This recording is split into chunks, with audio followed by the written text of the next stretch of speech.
A lot of mixed emotions coming out of that stadium on Saturday. There's no doubt about that. On the one hand, obviously, you put into perspective that Florida State is in the midst of a 11-0 season, but without question lost their leader and a guy that is very much emblematic of the turnaround here in Tallahassee, the turnaround with this program. He's not the singular reason, of course, that happened, but he was a big part of why it happened, and also a kid that is adored by his teammates and really the fan base as a whole. He has done all the right things, worked hard, transformed his game, became a leader, and then obviously this team's success on the field that followed, greatly appreciated. And I know Tom and Gene had a chance to talk about it after the game. I know a lot of you have had a chance to ruminate on this with your friends and fellow Noles and family. All of us have had some time to kind of process what happened on Saturday night. It's a damn shame, and we wish Jordan Travis well. So you start the show with that. That's obvious. Now, this is football, and injuries happen, and it's a big part of the game. It's a brutal part of the game. It's the reality of the game. And the other part of football that we talk about a lot is that one of the reasons I think we love it is that it's the ultimate team game. It is the truth that even if you have a superstar at a position, a high-profile position like quarterback, they have to have the other pieces of the puzzle working together in order for them to have success, no matter how talented they are. The offensive line has to block, the receivers have to catch, et cetera. You've heard all these cliches before, but it's true. You have 21 other teammates as a quarterback. You've got an entire defense, and you've got the other 10 guys with you on offense. And so when one guy goes down, every coach in America says, well, next man up. But it's true. And because the reality of the game is that it's brutal and guys get hurt a lot. Superstars get hurt all the time. Just got done talking about Joe Burrow's gone for the season last week. It happens all the time. And sometimes teams find a way to galvanize, come together and win games in spite of losing an important piece of the puzzle, because those other aspects of the team rise up, play better. They're able to lean on, coaches are able to lean on other aspects of what the team does well. And perhaps that comes to light. Tate's not going to be Jordan Travis, but he's not devoid of skill. He's not devoid of talent. And he certainly has a lot of weapons to throw to. So it'll be interesting to see this Saturday on the road in the Swamp, night game, Florida fighting for bowl eligibility, how Florida State comes out, how Florida State plays. I suspect that at the very least on offense, Florida State's going to play pretty well. Now, that's partly because that's not a good Florida defense at all. But also, Tate's had a lot of experience. He's played a lot of football. He's been in this system forever. So it's a game that you can still go win. You can complete an undefeated regular season, and you can take it on to Charlotte for the ACC championship game, where I suspect you'll be favorites either way, even with Tate Rodemaker as your starting quarterback. Don't know that I can promise much more than that, but frankly, I was saying that about the Jordan Travis-led Florida State Seminoles, about the playoff. So there's still a lot to accomplish here. You hate it for the young man. There's no getting around that. You absolutely hate it for the young man. But Jordan is a tough kid. He'll handle this well. He's got great perspective on life. He's got a balanced approach to living, and I think he'll rebound and get the most out of what he has to offer to the NFL. We'll see what kind of opportunities present themselves for Jordan and what he's able to do as he bounces back from what was certainly on Saturday night a gruesome-looking injury. It was also kind of cool to see in a way. I think this is, again, emblematic, as we said before, who Jordan is, to see him in his hospital bed cheering on Brock Glenn's touchdown. That's just kind of why he's beloved by his teammates, because that is 100% who he is. So Florida State's players now, these other players, I would think, have a great responsibility to finish the job here and effort to that end. It's going to look different. It's going to be different. There's some aspects of what could maybe happen in the passing game that might look different and be more efficient in some ways. What you won't get is that magical moment where a play is broken and there's somebody unabated to the quarterback and Jordan makes him miss, and the guy behind him and the guy out to the left as he rolls to his left and then cuts back in and runs 37 yards for a first down. You won't get that Not many players have that. That's what made Jordan truly unique, athletically. But Tate's not a statue. You can run Tate. You can do all those RPOs. He throws the ball exceptionally well down the field. He pushes the ball down the field. He's got a great arm. We've seen moments where he's stepped up huge in games where they had to have him. That Louisville game, you had to have him. And he made throw after throw after throw. So I suspect Saturday night in Gainesville, he'll play well. You may have some loose moments early, some nerves early. But I think that where you're going to want to look is defensively. Florida State got to find a way to get stops against, as it turns out, Florida's backup quarterback. And Graham Mertz was having a good year. He was a good player for them, much better than we all thought he would be. And they moved the ball. Florida's able to move the ball. Now, we'll see if they're able to move it with a backup who's had precious little experience, thrown 12 passes, completed 10 of them in total for his career at Florida. But he's a big kid, 6'2.5", 220, can run. We had a chance to talk to Andy Staples. I think we're going to run that at some point this week. I don't know if it's today or this week, but we absolutely should. And it's a good interview. He gives us some insight on that young man, Max, who's we'll see what he does. The intrigue of the game was already going to be there because of the rivalry and because of what Florida's fighting to try to accomplish and what Florida State's obviously trying to accomplish.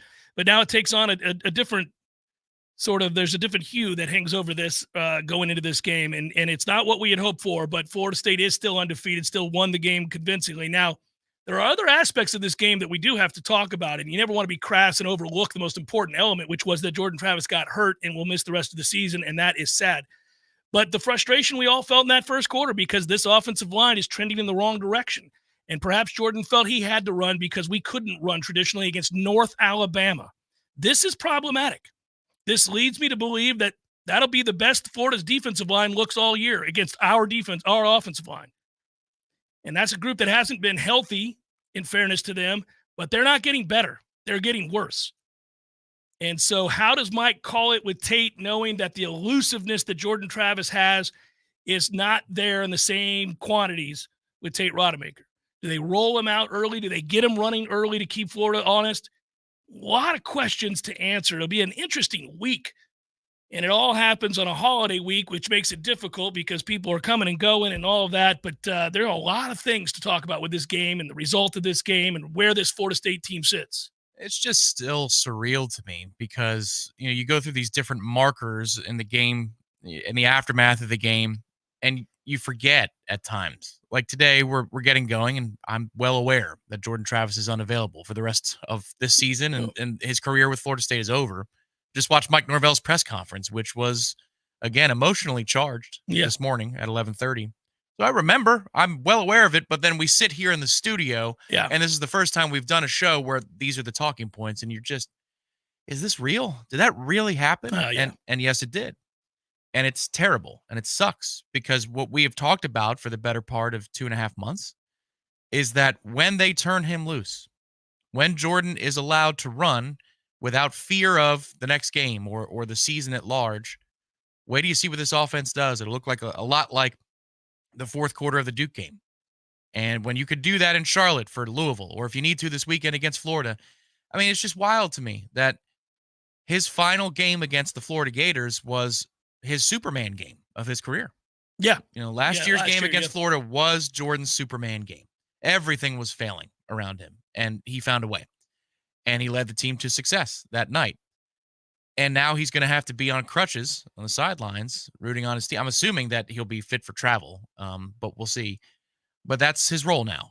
And there are some things that Tate, I think, brings to the table that are naturally different than Jordan. But the verticality to the offense, I think, will be back in a different way. But you've got to guard against the big mistake.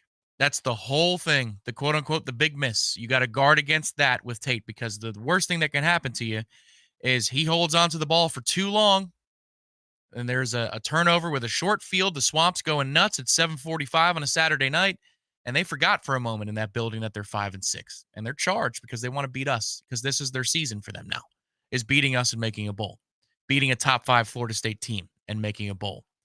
So there's a lot. You got to turn the page fast, but it's hard to turn the page. It really is, because the immediacy of what Jordan Travis did as the face of the flip of what this program is as a player. Mike's the face. I get that. But Jordan started it. Jordan, in a way, has now seen it through and handed it off, but you just wanted more for him. And he won't be able to finish the job in Charlotte. He won't be able to finish the job in the college football playoff. Yeah, and you can't belabor it, though. That's one thing. The team has to move on. It's easy for you and me to talk about it. We should. It's a sports talk show, and we represent in large part some of what the fans are thinking or talking about or want to express. And that is, without question, part of what goes on in sports talk, the debates and also the shared experiences and the observations and all of those things. But as a football team, Florida State is still in position to go to the college football playoff. They're still in position to achieve what their goal was before the season started, which was to have an undefeated regular season and go win the ACC championship. And I dare say Florida State is talented enough and will be favored in both these games, regardless of this devastating injury to Jordan Travis. So you cannot spend too much time thinking about that fateful moment this past Saturday night. I'm not saying you or me. It doesn't matter how long we do it. It matters how long the team does it. And so those guys have to understand, and I think maybe buoyed by Jordan Travis's own statement that he released to finish the job, you may see a pissed off Florida State team here. I mean, you may see a hyper-focused, very, very energetic and violent Florida State football team taking out some of their frustrations on a Florida team whom they hate to begin with. I thought it interesting that Mike Norvell said that they're emptying the emotional basket, so to speak, for this game, because it's what it's Florida, and Mike doesn't name Miami or Florida.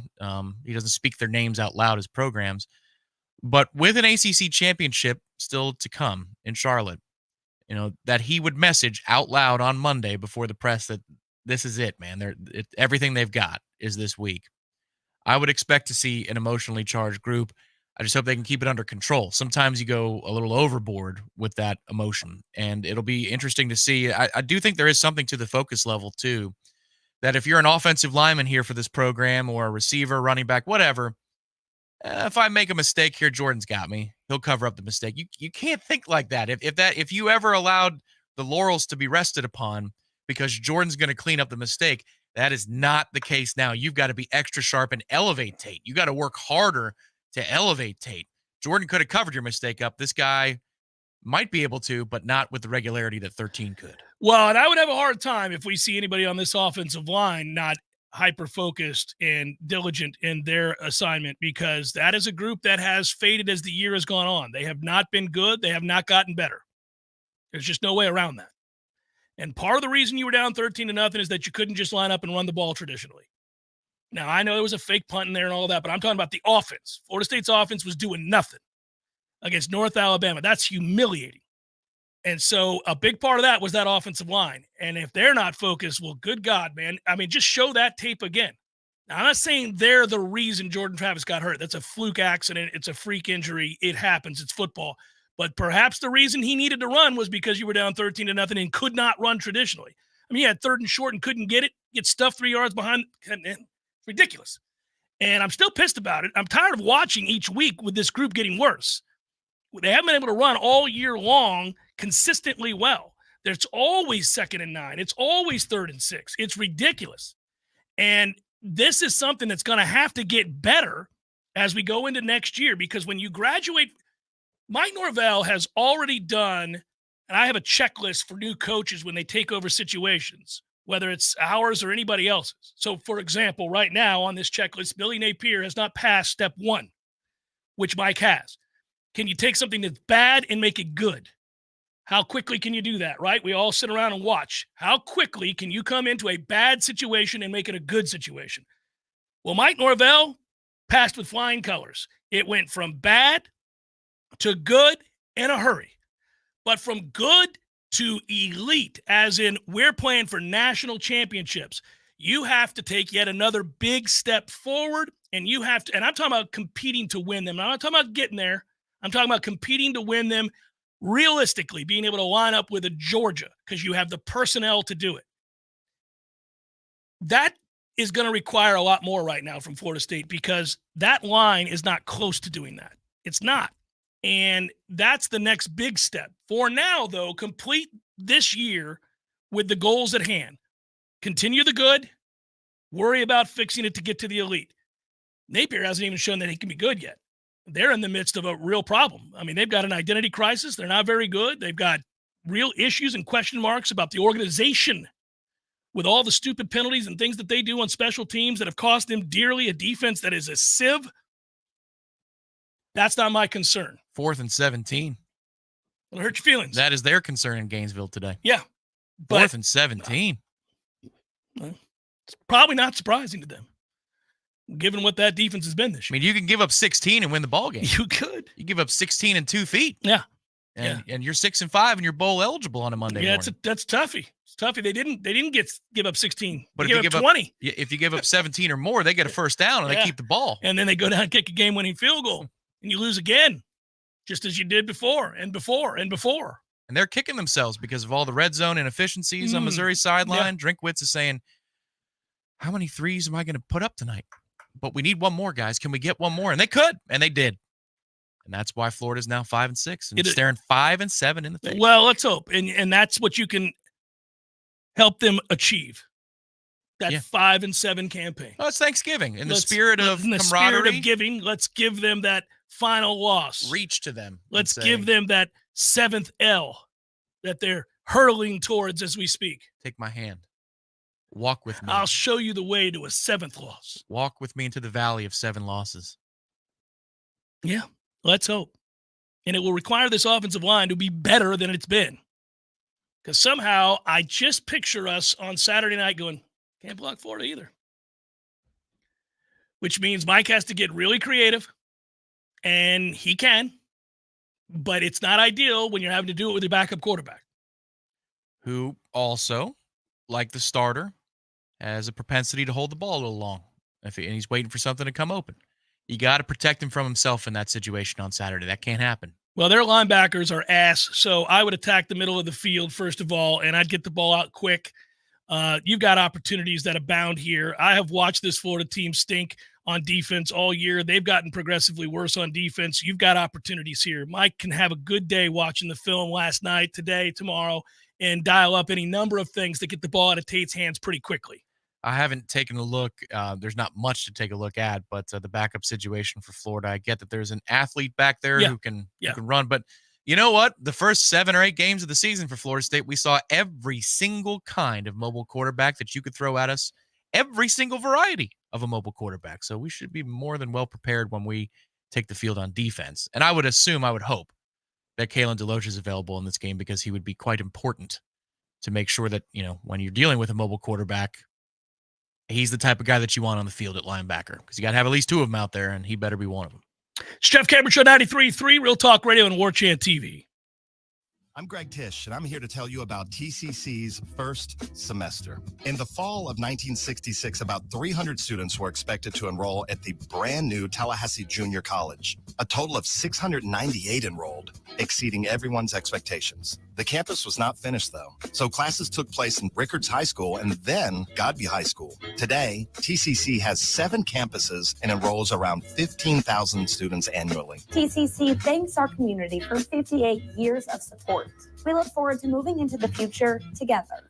Hey, no fans, our partner ISF Inc. is a national management and IT consulting firm located right here in Tallahassee, Florida, solving the future for state governments through strategy, process, and technology. As a trusted advisor for state governments, ISF knows the importance of defining a clear and detailed strategy. Our friends at ISF can help your organization create a strategy that sets you on a path to success. ISF, your vision plus our expertise brings your brilliant ideas to life. Visit ISF.com to learn more. ISF, solving the future. Barry knows cool. He's keeping you comfortable. Barry knows cool. You can put him to the test. Your heating and air conditioning system doesn't check with you before it takes a break. That's why we're always ready to help. Any day, anytime, anywhere. And with our annual service agreement, there are no overtime charges. Ever. At Verno Heating and Air, we will always be there for you. Barry knows heating and air conditioning. License CAC 1816-186.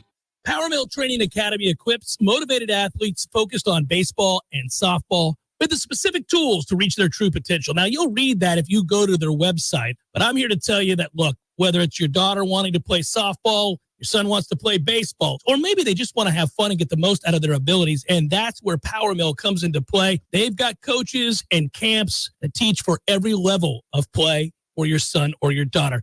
To learn more, go to PowerMillSports.com. Let me tell you what T-Spark stands for. It stands for strength, commitment, teamwork, and heart. We don't ever quit until we've got nothing left to give. Our team is unstoppable. Want a guaranteed win? Call T-Spark Enterprises for your next roofing or construction project. We conquer all peaks. TSparkConstruction.com. License number CCC 1331204. The leaves are starting to fall, the temperatures will start to fall, and the prices are falling right now at Pinch a Penny Pools and Spas. Incredible dealer discounts up to $5,000 are available on all hot spring spas, the industry leader in hot tubs and spas. If you've never experienced the sensation and relaxation of having your own hot tub in your backyard on a cool evening, you're truly missing out. The cold months are coming, and now's the time to set yourself up for the best winter season you've ever had. Plus, you'll gain the added health benefits of reduced stress, relief of sore muscles, and better sleep. You'll feel so relaxed after a nice soak in your new hot spring spa. You'll experience some of the best sleep of your life. Head over to Pinch a Penny Pools and Spas on Greer Road and check out their huge showroom packed with the best selection of hot tubs and spas available. And ask about getting up to $5,000 in discount, low interest financing, and a free accessory to make your hot tub dreams come true. If you're ready to relax, Pinch a Penny Pools and Spas is ready to show you how.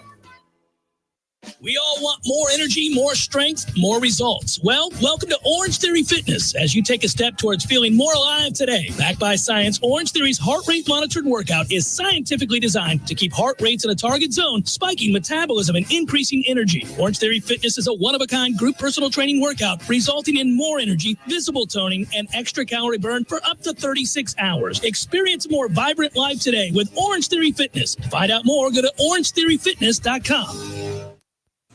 Welcome back to the Jeff Cameron Show, sponsored by Legendary Home Loans, a mortgage experience designed around speed, simplicity, and customer service. Before you buy your next home, contact our friend Shannon Young with Legendary Home Loans. Visit FSUHomeLoans.com. FSUHomeLoans.com.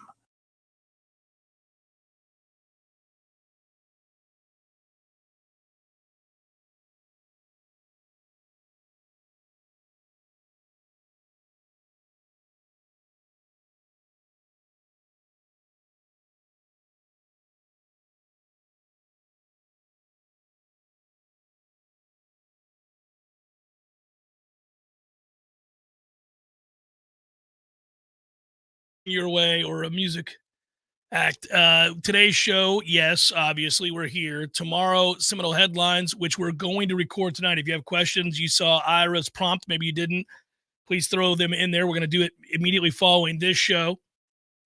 And then Tom and myself, I think we're doing Warchant report, and then that interview that I mentioned with Andy Staples. I don't know what else we have, but we have, it's a holiday week, so we're getting some stuff out there to you. And then we're back live for sure on Friday.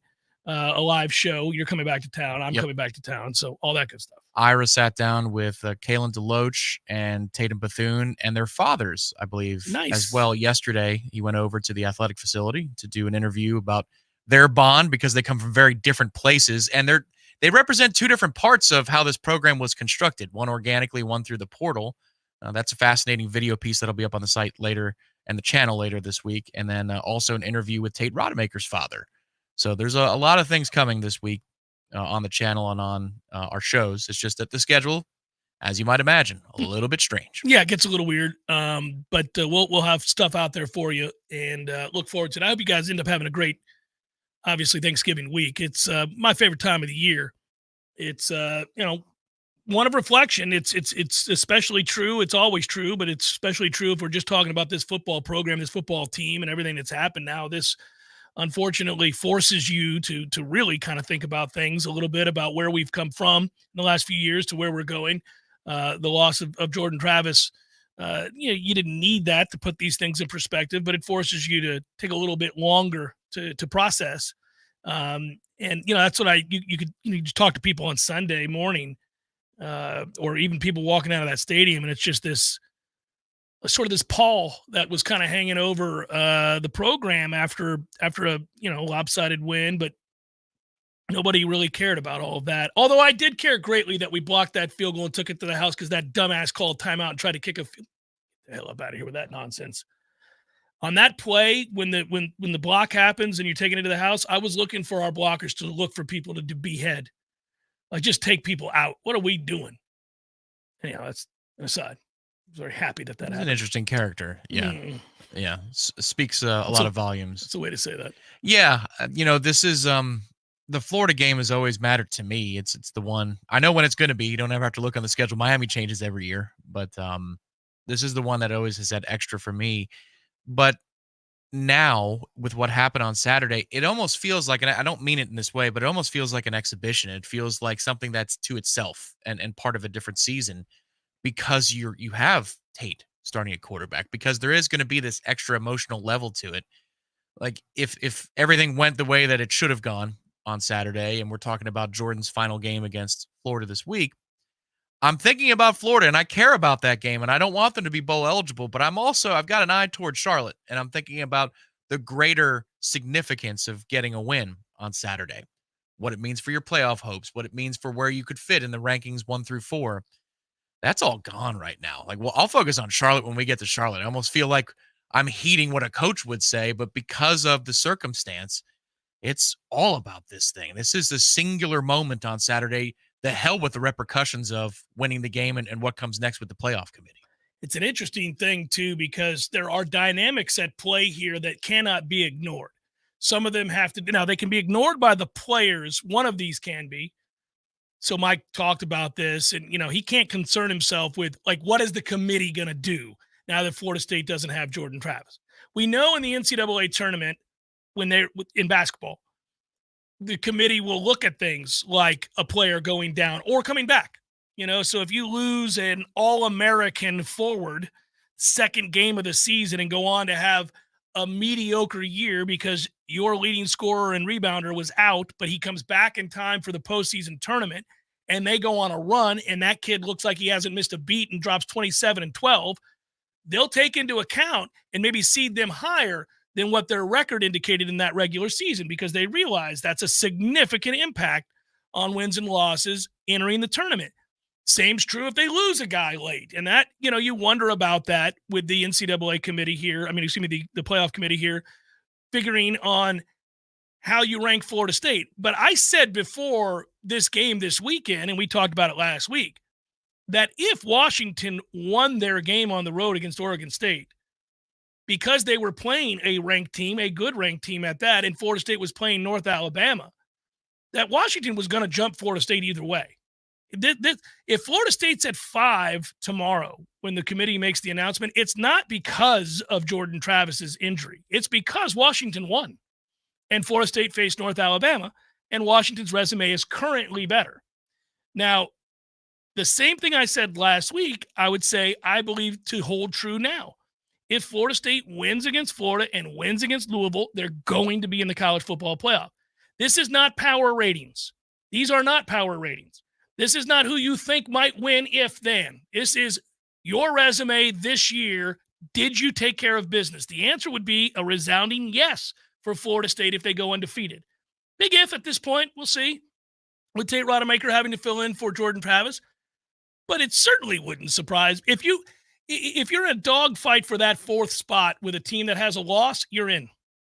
Now, it could get dicey. Obviously, if you lose, you're not getting in. Sure. You're not going to get in over the other one loss. They do take injury into account, though, and Oregon jumped Florida State in 2014 when we were at one point 4th in the rankings with 3 one-loss teams ahead of us, and we ended up being 3rd. But because Oregon was missing their left tackle during that season. If you recall, that's how Jeff Long brought it to the public. Yeah, well, now, it's changed every year. It does change. Yes, the people change within the committee. Changes. The points of emphasis change every year. I forget if the turnover is like 20% or 30% of the committee on a rolling basis, however that works. So the voices in the room are different, but the precedent is clear. The precedent is clear that injuries do influence the way they seed things. Yeah, but you're contending that it wouldn't be strong enough for a one-loss Oregon Conference champion to jump Florida State? No, if we're undefeated conference champions 13-0 and they have a loss, I don't think – no. Now, would you hop a Michigan who's played one good team and it's this Saturday? Because Penn State's not good. But would you? I'd argue that Michigan could drop this week, and they should drop this week, personally. Right. But the 7-point win over I'd Maryland. put Washington at third, Michigan at fourth. Well, I would have had Washington ahead of both Florida State and Michigan already. I've already said that. Now, I also believe Washington's going to lose when they rematch with Oregon, but it doesn't matter what I believe. Right. The resume to this point. If you're talking about the resume, there is no earthly reason that Michigan should be ahead. That is correct. Yeah. That is correct. And I've said that for weeks. On Saturday.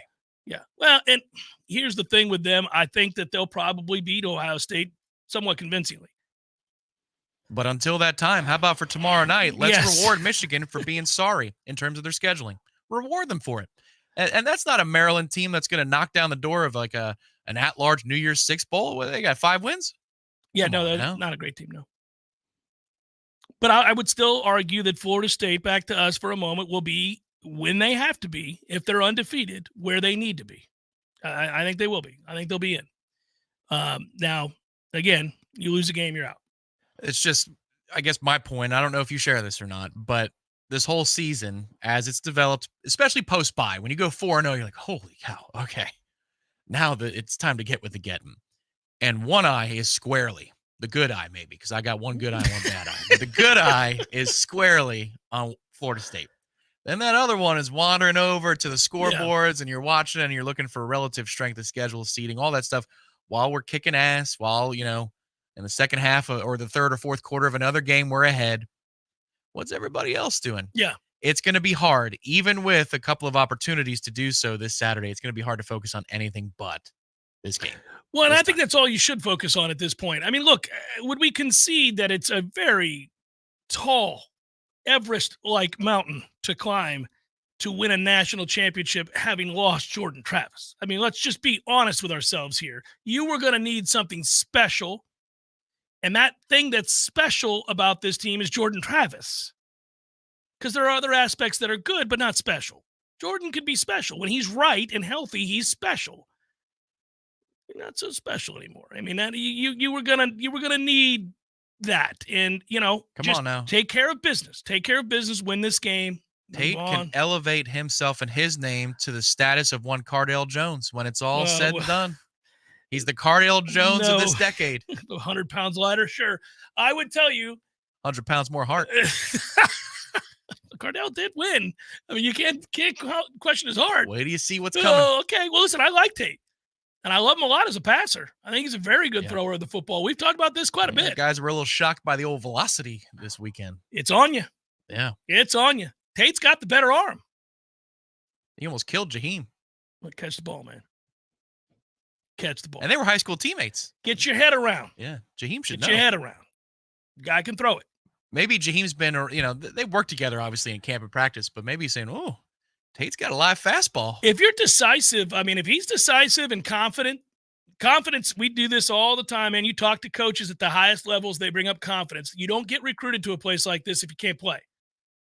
And, when you get your opportunity, do you have a strong belief in what you're doing? Do you trust yourself and your talent and your work and all of the things that you know to be true? He's been here for 4 years. If he's not ready now, then obviously this is the tryout. This is the other element that we don't like to talk about, but here it is. This is the tryout. Yeah, that was part of last week's North Alabama talking points was, hey, how about that spring next year and what that battle is going to look like? Yeah, the program is now Tate's to lose. Well, but you have the reins. This is your chance if you play really well. Yeah, you'll go into the offseason as the guy. Brock is not going to be held back. This is going to be a war. That'll be a fun situation to watch develop. He's a natural at running the read option. He's also a stud. He's a stud. He's a physical stud. He's decisive. He's got a cannon. He's big. He's not afraid to wait. Now, it's not quite Wake Forest mesh, but he will wait and make a decision. He's a good player, buddy. He's a really good player. That battle between he and Kromenhoek and all that, I mean, man, that's going to be something. They got some things coming down the pike. Got to get this offensive line right, though. I don't know if you saw it on the CW replay of the game. In between all of the replays of Jordan's injury that they must have showed 172 times, huh? Did you hear old Florida Gator in the booth when Brock cut it loose to Vandravius? The throw over the middle of the field? As it's happening, he goes, ooh, as it's in the air. But see, that's somebody who balled and then gets it. Yeah, You're like, oh, that's a little different right there. Okay. Yeah. No, we have seen it. We've also seen him make decisions, definitive decisions, and fire the ball in the middle of the chest of the other team. Yeah. So this is. Oh, and he's one play away. That's the other thing. You're like, ooh, I look forward to the spring. Let's not put him in this position this weekend, because now if you're Brock, you are one play away from going in the swamp. I feel like he'd handle it all right. It's Jeff Cameron Show, 93.3 Real Talk Radio, Warchant TV. Your local news now. To ensure Floridians whose properties were damaged by Hurricane Idalia have safe places to stay as they recover, FEMA-approved temporary sheltering and housing solutions are being provided to 9 counties. The temporary housing units, such as travel trailers and mobile homes, will be placed on private sites and in commercial parks. Eligible occupants can stay in the units for up to 18 months from the disaster declaration date as they search for permanent housing. The state of Florida is set to provide temporary sheltering assistance through FloridaRecovers.org. The program provides temporary housing options, such as travel trailers and hotel rooms for Floridians whose needs aren't met through insurance or FEMA's individual assistance program. In order to apply, individuals must first apply for FEMA individual assistance. To apply, call 800-621-3362, visit disasterassistance.gov, or download the FEMA app or visit a disaster recovery center. This is Rachel Lene with your Real Talk 93.3 local news update, brought to you by Macklemore Systems, Tallahassee's go-to Mac store. Check them out online at macklemoresystems.com. This is meteorologist Paul Trombley with your Real Talk 93.3 weather update. Mainly sunny skies and calm this afternoon with a high of 77. Southeasterly winds 5 to 10 miles per hour. Tonight, lows around 61. Chance for scattered storms again tomorrow, 76. Mid-60s Wednesday and Thursday. Chance for scattered storms Wednesday. Chance for scattered showers Thursday. This report is brought to you by the Lawn Johns. For all your landscaping and lawn care needs, visit thelawnjohns.com. Right now, 77. Widden Glass has been taking care of business since 1945. When you call Widden Glass, you're dealing with experienced, reliable professionals who offer only the best. Like Widden's top-of-the-line bath enclosures that provide style and luxury at an affordable price. Eye-catching storefronts are a specialty at Widden Glass. We'll help you design it and install it. Widden Glass, the first name in glass replacement. Call 222-5781. So everybody knows, Eddie, that you are a spectacular cook. Of course they know that. If they go into Bumpa's, the food is always good. I mean, everything on the menu. Mm-hmm. Everything at Gordo's is delicious. I always, of course, get the bungalow chungla, as I call it. The pank and lechong, Jeff. Is that what is the pork? The pank and lechong, Jeff. Okay, the bungalow chungla. It's delicious. All these things, all the items, everything you do, a master cook. But, sir, I would ask you, what is a skill that you possess that you're particularly proud of, that nobody would know, and that you could share with us here? Growing hair, Jeff. Growing hair. You're an asshole. Gordo's, bringing the flavor and flair of Cuban food to Tallahassee since 1996. The Jeff Cameron Show, brought to you by Orange Theory Fitness. 2 Tallahassee locations, Midtown on Thomasville Road and Northside in the Village Common Shopping Center. Online at orangetheoryfitness.com.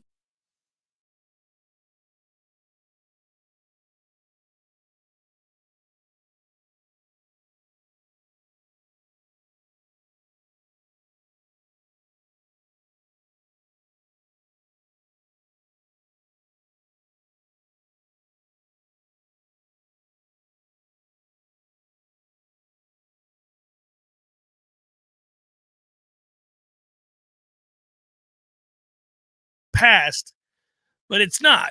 It's not. This is not the same as the very famous Sean McGuire Needs Our Help. Now, as I professed to the world at that time, Sean McGuire needed our help. This is not that. Florida State's in a situation where I think they have a bit more experience coming off the bench at quarterback and a bit more talent coming off the bench at quarterback than when I proclaimed for all of us that Sean McGuire needs our help. This is not that. Tate will get the help he needs from, I think, an inspired group. I do believe that's true. I was asked by Andy Staples my thoughts on how Tate will play and how they'll look in this game on the road against Florida, and I said, I think they'll be galvanized. I think a lot of time we've all been in situations like this where somebody needed us, somebody we care about deeply is in some way compromised, whether it be injury or sickness or whatever it might be. And you feel a sense of responsibility to that person whom you respect, love, and have gone to work with. And that could be in your job at your office, or that could be on a football field. But football is an emotional game. It's a physical game. It's a game that features an awful lot in the way of adversity and emotion. And I think that these kids will rally around really the program's ideals, the head coach, the things that have been instilled from the jump in this turnaround, but also around Tate Rodemaker, who's well-liked by his teammates. He's a goofball. He's a funny kid. And he's also a guy that has talent. Now, you know, when you see that look, that faraway look in a player's eyes when a starter goes down, generally speaking, at quarterback, that look from the other teammates is the look of we're screwed now because this guy can't play, meaning the backup. So, like, when Aaron Rodgers went down, the Jets knew their fate. They knew that Zach Wilson can't play. We're effed. This is not good. And there are plenty of teams around college football and pro football that you see when the starting quarterback goes down, they have that, man, this ain't going to be good. This guy can't play, you know, that, but that's not I don't think that's the feeling at all around this program with Tate. My concern, my greater concern, me personally, wouldn't be with Tate Rodemaker. It would be, again, with this offensive line and their wild inconsistency and their inability to block it up in the tradition to run the football. They don't do it. They don't do it. So that's my greater concern. If you want somebody to rally, you need that group to get off their ass and do something, because they have cost us, and it's looked, and we've overcome it. There have been numerous games where you don't think about it. You don't ponder it as long or for as long as you normally would after a loss, because we found ways to win. But that's been the disappointing element of this football team, is that offensive line. And if Florida State gets a good performance from that group up front, they will beat Florida.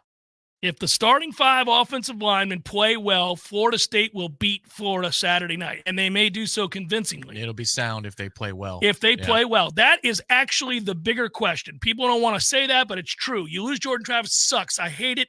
Love J-Trav. We all do. Everybody understands that's a devastating loss.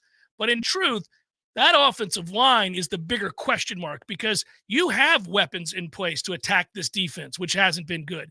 And you have a quarterback that's been in the system for 4 years, and you have a quarterback that's played in big moments and made big throws. He's done it on the road, at night, like he did against Louisville. He's gotten a lot of reps in this offense. He knows it like the back of his hand. He's not going in, unsure of the playbook. That happens sometimes when you have to throw a true freshman out there or a redshirt freshman out there, and they've never started a game. That's not this kid. He's been here forever. He knows Mike's offense very well. He's played in big moments. He's got ability. He's surrounded by talent. It's the offensive line. Yeah, I think you might have the faraway look in everybody's eyes had Louisville not happened last year, because the circumstances of that weren't, okay, go on in there, Tate. We got a 10-point lead and hold on for dear life. We were losing. Well, and then he threw a pick right off the bat, and you went, did. Okay. So there might have been those looks in the locker room at halftime, but we came out and he established it very quickly with both his arm and his legs. There was a big third down scramble for the Tate run for 15 yards. He's an athlete. He's not a bad athlete. That is the other thing. It's not. No, listen, nobody's Jordan Travis, but he's a good athlete. Tate's a good athlete. But if you're one of those offensive linemen who's been here forever, or Trey Benson or Johnny Wilson or Mark Keaston, you can, go over to Keon and say, no, it's going to be all right. It's going to be all right. I watched this kid last year. We played with him. We were losing, and we won because he made big time throws. Like, if I'm Johnny, I might be a little excited because he was, Tate's security blanket that night. Underneath, over the top, in the red zone, it was Tate to Johnny, Tate to Johnny, Tate to Johnny. And he also found early in this game on Saturday night, Jaheim Bell. Now, I think Johnny might have been wide open over the middle, but the first place he looked was Jaheim up the sideline. There was a breakdown. He was wide open. He hits him down the field vertically. There could be more verticality to this offense. I keep coming back to that. And for the line, they're much better in pass protection than they are run blocking. My question would be, if you're Florida, do you bring pressures against Tate, or do you sit back and hope that he throws it right into your chest? I wonder how defensively they will approach this, because I could see it both ways, where we'll turn guys loose when they bring more than 4 or 5 and we don't communicate all that well. But then also, does that give Tate an easier read because he knows that there's pressure, and so therefore he's just going to get the ball out of his hands? Do you sit back and see if he makes the big mistake? I wonder. Mike will dictate terms here with the way that he calls the game and how quickly he gets the ball out. He'll warm Tate up. He's not going to ask him to run the whole offense to start this game. It's going to be some you talk about the script to start a football game. Mike does a good job with that traditionally. And I think when he knows he has to, if we're up against it with a defense that, he's worried about, if he doesn't think the offensive line can block it up, he'll have something in place here to allow Tate to have some early success. Wouldn't be surprised if one of those things is running him early. I would definitely do that. You got to show it right away. Get him in the game. Let him know. You want a defense to have to play you honest and be back on their heels a little bit. Run him. I mean, you can imagine Florida's going to be overzealous. They're going to the charge in that place on Saturday night. Now, listen, we can say whatever we want about the University of Florida, and we do. But it's not like that's not a tough place to play. It is. With their fake crowd noise and all. It's loud as hell. Allegedly. They'll be packed. All those things, okay? Those players who are desperate, right, will probably play with a high level of intensity early, hoping to make a play, hoping to reward the crowd's energy, hoping to get started in a way that gives them hope, because Lord knows they've lost a lot of games this year, Tom. So they've got to latch on to some hope, and early success can somehow do that. You charge the crowd. What am I getting at? Well, over pursuit is what I'm getting at. And I think Mike will have him going side to side some. The screen game is not foreign to Mike. You can make Florida have to play you honest by the way you call this game early. Getting Tate to run the ball, which changes the math. Getting the ball out quickly, which will cool Florida off a little bit, and their aggressiveness on defense. Now you can kind of start to call the game you want to when you get them backed out of that box. Yeah, that's the other thing is, we talk about how Mike is an excellent play caller because at times he sets things up for weeks. And there might be something that he shows against Clemson that he's not ready to break out what comes off of that until Duke or until Miami. But he knows exactly what he's put on film because there's a wrinkle behind it. I don't think he's thinking like that this week. It's whatever we need to do to even get to the next week. And if we get there and we're 12-0, we'll worry about that then. Well, and one of the reasons that you can empty the emotional basket even before you play in your conference championship game is because that will serve as the energy infusion you need anyhow. So getting past Florida by hook or by crook or whatever you got to do, you show everything you've got. I mean, there's not much new under the sun at this point in the season anyhow. It's not like Braum isn't a good coach. He knows what Mike does, and Mike knows what he does. It's all on tape now. I mean, his years at Purdue, his time now at Louisville this year. Mike, the same thing, his time at Memphis, his time here. These coaches know who they are. The situation will dictate that you find a way to get back up emotionally. If you win this game and you empty the tank, when you charge out onto that field in Charlotte for a conference championship game and you're one game away from finishing the job, and Jordan Travis himself had just said, not finished, they're not done, let's go, finish the job. They're going to feel that. They will get the emotional push they need in that situation. So I agree with him. I would go all in, whatever you got to do to make it happen. If you have to reveal some things you didn't want to reveal that you were maybe saving for a playoff run, look, man, it's not likely you're going to win the national championship. So get these 2 wins. Cardale Jones II might be in our backyard here. But the thing we're all hoping for this week, yeah, you're right. It's first things first. When you're really great and dominant, first things first can mean a lot of different things. But for now, just when you're limited, because look, Maurice Smith's hurt too. He came out of the game. And of course he is. Renardo had his arm in a sling on the sidelines in the second half, which I'm slightly concerned about this. The injury luck this year has been awful. It's been awful. And that's before Jordan went down. It's great that you got 8 guys you think you can win with the offensive line. Well, one of them, it's been 7 all year because one of them just hasn't played, basically. I said 5 weeks ago to you that I was done waiting on him. I mean, it's over. I mean, that left tackle, I'm done. I'd wait on him if he could play in the playoffs. It'd be great. Get him back. No reason to think that he's going to. No reason. But basically, you've been operating between 6 and 7 offensive linemen any given week, and they get banged up in general. The receivers, obviously, there was a game where they were all gone. He had a flu game.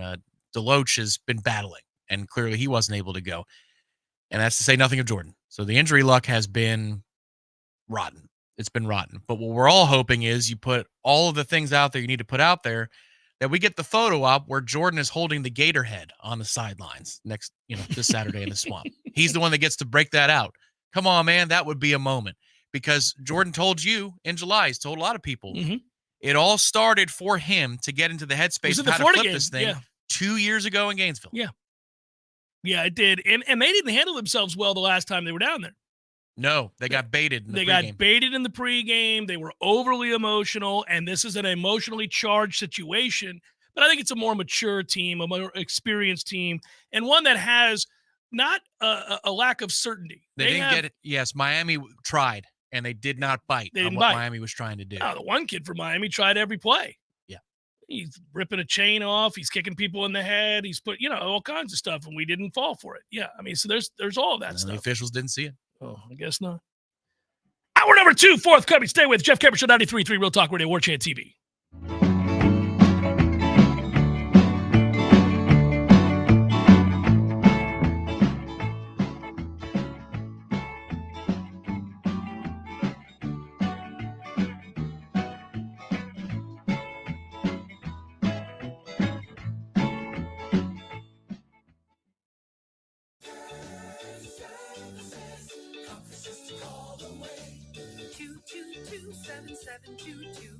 AC and electric is what we do. Comfort just a call away. Invest in a Peak Performance membership and you'll buy peace of mind in knowing that you're extending the life of your system and probably saving money on your power bill too. The program includes comprehensive tune-ups that keep your system running at its maximum efficiency. And Peak Performance members get many benefits, including priority service. Members jump to the front of the line when their comfort system fails, and a 15% discount on all parts. The Peak Performance membership pays for itself over and over again. Call today and have peace of mind. And if it's time for a new home comfort system, Parker sells only the best, including Mitsubishi electric heating and air conditioning. Parker Services, comfort just a call away. Florida license number CMC 050334. Hello, I'm Dana Brooks. And I'm Jimmy Basic of Basic Brooks Law Offices. Traffic cameras are everywhere these days. And Basic Brooks is partnered with RoadProof to get access to all their vast network of cameras. This is a valuable tool to help us search for evidence that could help you if you were involved in an accident. If you've been hurt in an accident, call Basic Brooks and we'll find out if the proof you need is out there. Call Basic Brooks and we'll do everything we can to help you come back stronger. Call us now at 850-777-7777. I'm Stephanie, and I work for Paul's Termite and Pest Control. I've been working here for over 11 years, and to say making the switch to Paul's has been life-changing is an understatement. First, we provide a service that truly helps people protect the health of their families and pets from disease-carrying bugs and rodents, plus their homes from destructive termites. So when I go to work every day, what I do really makes a difference. Second, I have grown professionally in the company. I was hired by Paul's in customer service, and now I'm the customer service leader. While my responsibilities have grown, so have my pay and benefits. It's such a blessing to work with friends doing something that helps people, plus being well paid. If you're in a job that provides minimal pay and satisfaction, we have openings right now. Paul's employees receive many benefits like CHP, 401k, paid vacations, and holidays. We work Monday through Friday and provide extensive training so no experience is required. Call today to learn how we can improve your life. There's fun to be had every night at the Corner Pocket. Take home prizes on Trivia Tuesdays and Beer Bingo Thursdays. And kickstart your weekend with Martini Fridays. Plus happy hour runs every weekday and game day specials every time the Noles take the field. Watch all the best games at the Corner Pocket's Vegas wall, featuring 560 inches of flat screen TV heaven. Oh, really? The best food, the best drinks, and the best place to watch all the games. Tallahassee loves the Corner Pocket. Coming up next, more of the Jeff Cameron Show. Live and local on Real Talk 93.3 WVFT, Greta, Tallahassee. latest betting odds and line movements from Vegas. This is your action update. Now, here are your latest lines from our guys in the desert. The quarterback position in turmoil for both Florida and Florida State. Florida State quarterback Jordan Travis suffered what appears to be a season-ending leg injury in the win over North Alabama. Graham Mertz also injured for the Gators in their loss to Missouri. The two rivals meet at Ben Hill Griffin Stadium Saturday. Florida State, the 6.5-point favorite, with a total of 51. UCF Saturday laying 13.5 at home against Houston, 61.5 the total. Jacksonville Jaguars yesterday dominate Tennessee 34-14. That's a 6.5-point home favorite. They're a 1-point favorite this week at the Houston Texans. Get your free VSiN subscription right now at VSIN.com. For more sports betting news and information, go to VSIN.com. Mike Sennett, Real Talk 93.3. I feel like I'm constantly cleaning hair off my bathroom floor. At least my Swiffer Sweeper makes it easy. Sweeper heavy-duty dry cloths have ultra-thick pads to trap and lock hairs, like a hair magnet. And when I'm finished cleaning up my hair, Sweeper takes care of his too. Now the hair is gone, all thanks to Swiffer. Try Swiffer Sweeper heavy-duty dry cloths. I promise you'll love them or your money back. And also try Swiffer Sweeper Wet to make quick work of tough, sticky messes. From local town councils to Capitol Hill, agents who are realtors are standing up for what's right. We're here protecting property rights, here advocating for the issues that affect our neighborhoods, here championing fair and equitable housing for all. Because we are realtors, bound by a code of ethics, driven to serve our communities. We're here for it all, here for you. Realtors are members of the National Association of Realtors. That's who we are. Ethics Rocks. Join us on December 6th for an unforgettable evening of music and fun in support of the Florida Ethics Institute at the first annual Ethics Rocks benefit concert at Goodwood Museum and Gardens. The Ethics Rocks benefit concert is all about combining our love for music with our commitment to advancing ethics through education. So grab your friends, put on your dancing shoes, and come on down to enjoy some incredible live performances from the Nitro Groundshakers and our headliner, the Rockets. All funds raised will be used to support FEI's educational mission. VIP and general admission tickets are on sale now at floridaethics.org/ethics-rocks. That's floridaethics.org/ethics-rocks. Don't miss all the fun. It's the annual Ethics Rocks benefit concert December 6th at the Goodwood Museum and Gardens, featuring some of Tallahassee's favorite local bands, the Nitro Groundshakers and the Rockets. Get your tickets today at floridaethics.org/ethics-rocks.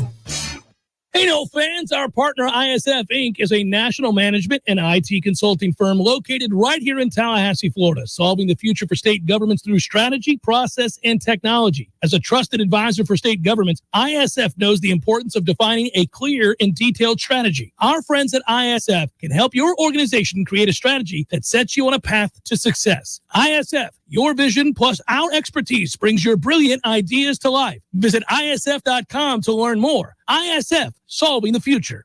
We all want more energy, more strength, more results. Well, welcome to Orange Theory Fitness as you take a step towards feeling more alive today. Backed by science, Orange Theory's heart rate monitored workout is scientifically designed to keep heart rates in a target zone, spiking metabolism and increasing energy. Orange Theory Fitness is a one-of-a-kind group personal training workout resulting in more energy, visible toning, and extra calorie burn for up to 36 hours. Experience a more vibrant life today with Orange Theory Fitness. To find out more, go to orangetheoryfitness.com.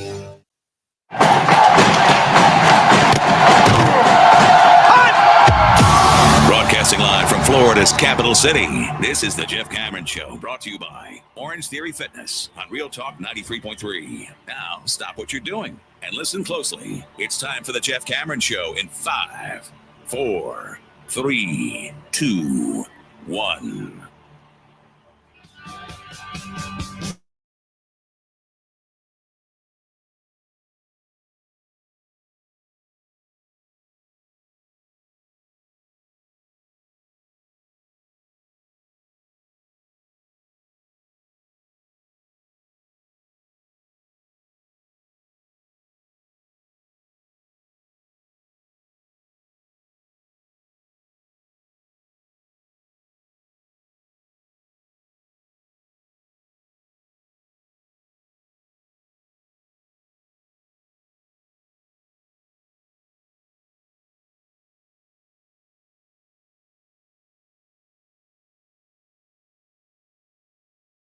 Pass it around.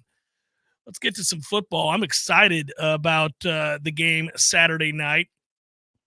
Really curious. I find myself leaning more and more towards that very, very curious kind of feeling, because I think that if Jaheim Bell is back fully healthy, catch the ball, Jaheim, but if he's back fully healthy and Morlock is healthy, and you got opportunities here to make plays against Florida's linebackers, really Florida's defense in general. There's a lot of yards out there every week when you watch them every week. And part of their problem is they are so young. They've had to play. It reminds me, Tom, of what Florida State had to go through when they were trying to rebuild and get things turned around. You had to play people before you were ready. You know, we watched it. It sucked having to play offensive linemen who were not physically ready to go through a full campaign. You know, maybe they could play well for a week or two, maybe even 3 weeks, but their bodies got beat up. They were 18 years old, 19 years old. They weren't physically ready. And it became a vicious cycle, because then they would get hurt and their offseason would be spent just trying to rehab an injury instead of getting bigger and stronger. They were just rehabbing what they had lost due to the injury. And that cycle made it very difficult to get this thing flipped around and have any kind of consistency. And I see that with Florida's team, where they're playing all these freshmen and kids that aren't ready to play. They're lost a lot. You see them blow coverages all the time. You see them really struggle physically in areas. Not all of them, but a lot of guys are being asked to do a lot of things they're not ready to do. And when you fail, when you start having games like they've had where teams light you up and name a number, right? I mean, Jesus, Jaden Daniels is still running, right? So you can look at these kinds of games, and that eventually affects your psyche, which affects what? Your confidence. I don't think Florida's defense is coming into this game feeling too confident just because Jordan Travis is out. They know that far lesser offenses, meaning in terms of weapons and talent on that, have moved the ball against them. I mean, again, I get back to it. Prior to Arkansas going into the swamp and scoring 36, they had scored 3 against Mississippi State. The week after they went into the swamp and scored 36, they got shut down again the following week. They'd done nothing against anybody, had a lot of success against Florida. Those guys aren't going to be playing with a ton of confidence. So there are opportunities to get Tate confidence early in this game. I'm just curious the approach. I think it's through the use of the tight ends. I think it's getting him out of the pocket a little bit early on. And I think you've got to kind of use a lot of misdirection here. Yeah, what they did last year was very basic with the Louisville game, and that was different than installing for a week and knowing what he can run. And he hadn't proven that he could handle at that point being, pressed into any kind of active work. And that was a breakthrough moment for Tate. But it was the basics of the RPO. It was, all right, here we go. We're calling a run. If you see the linebackers creep up or the slot defender creep up, throw it to Johnny. And if we're going to take a deep shot, we're going max protect. But that running game last year was better than the running game this year. Yeah. So the circumstances are different. You have better weapons on the perimeter. You have better weapons up the seam with the tight ends than you did last year. You have good weapons at running back, just the same, if not maybe a little bit better, but you can't run the ball with the consistency that you could last year. And Tate should be a little bit more composed. So what do you do with all that information? To your point, now you start to scout the other side of the ball. Linebackers are gettable. All right, let's operate over the middle of the field a little bit. Mm-hmm. They might think that he's a bit more of a statue than Jordan. Even though they know he can move, they're going to want to see it and have us prove it. So let's run him early. Like, I think these are all the things. For me, if you're trying to avoid the big mistake, make sure Tate has his confidence going, quicker throws are the better way to do that. Quick throws, easy reads, whatever that is in this offense, even if that's just a simple flare to the tight end, and you're setting up a couple of perimeter screens or bubble screens, go ahead and do that, and then get him rolling and then see where you can go from there. But I think how we start the game is pretty easy to predict. Quick throws, move him around, maybe run him a little bit. Where it goes from there and how it develops from there is going to be a fact-finding mission for all of us. Yeah, I, by the way, think where it goes from there is eventually hit some big plays over the top.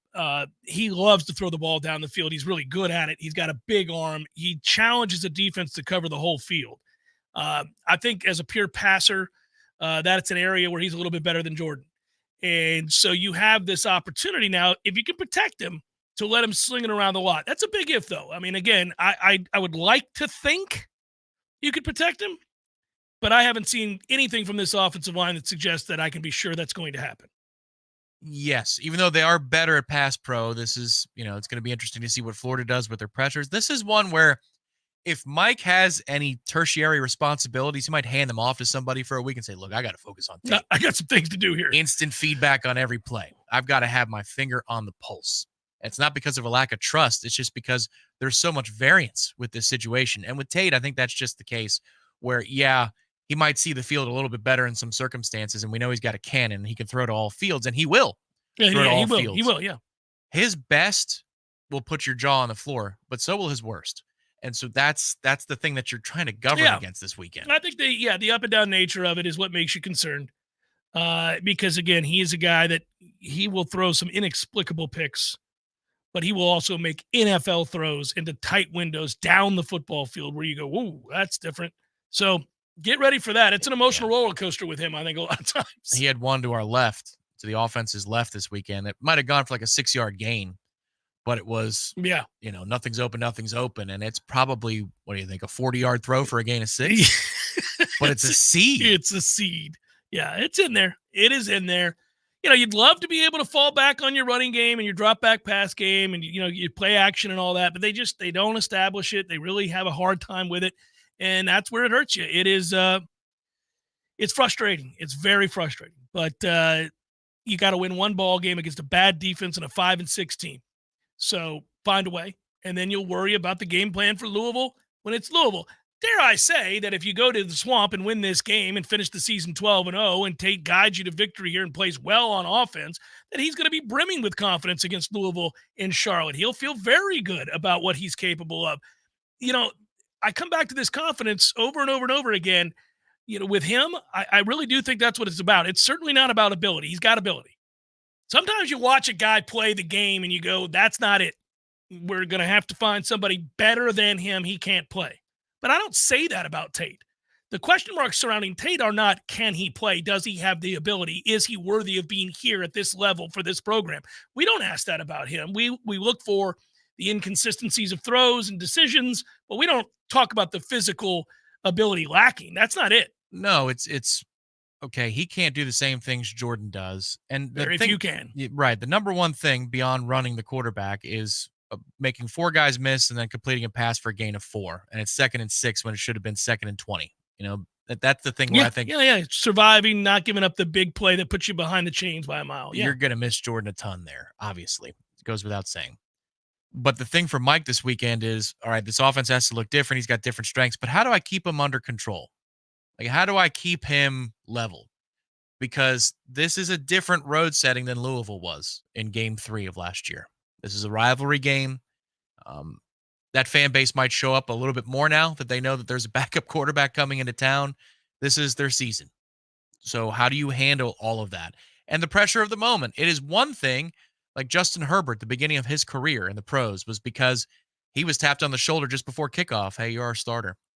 Somebody jabbed Tyrod Taylor too deep in the rib cage. So shot, yeah. He's hurting. Therefore, you're our starter. It's one thing to be pressed into action that way, and another to sit on it for an entire week. Yeah. And there's a lot more that he's got to deal with emotionally before this game is going. So Mike is going to have to be a psychologist the entirety of the game. I think he's excited, man. I do. I really think, goodness gracious, he's waited a long time to get this chance to play. And I think for us as analysts, fans, whatever you want to, consider your role going into this weekend, we get a wonderful opportunity to assess where is that confidence level? Where is that mental fortitude? Where is his belief in himself? And what does he do well? We already know some of that, but will he allow himself to do it? Because it's all in there. It's all in there. Well, can we talk about that for a second? What if he balls? What if he's outstanding? I think he may be.